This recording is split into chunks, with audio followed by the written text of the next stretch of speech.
పరిశుభ్రతను కూడా పాటించాలని గౌరవ ప్రభుత్వం వారు తెలియజేసి ఉన్నారు. ప్రభుత్వం వారి సూచన మేరకే కాకుండా మన పరిసరాలను పరిరక్షించుకోవడం అనేది మన అందరి బాధ్యత కూడా. ఇంటి ముందు వీధులలో చెత్త వేయకూడదు. ఇది సమాజంలో మన ప్రతి పౌరుని యొక్క బాధ్యత. అలాగే చెత్తను వేరు చేసి మన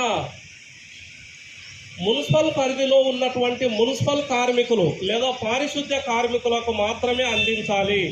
ఎక్కడ పడితే అక్కడ చెత్త వేయరాదు. పబ్లిక్ ప్రదేశాలు ఏవైతే ఉన్నాయో స్కూల్స్ కానీ బస్టాండ్ కానీ లేదంటే వ్యాపార సంస్థలు వ్యాపార సముదాయాలు ఉన్న ప్రదేశాల్లో కానీ మార్కెట్లలో కానీ ఇలాంటి హాస్పిటల్స్లో ప్రభుత్వ పాఠశాలల్లో వీటన్నిటిలో కూడా పరిశుభ్రత అనేది తప్పకుండా పాటించాలి. లను ఖచ్చితంగా మనం నివారించాలి.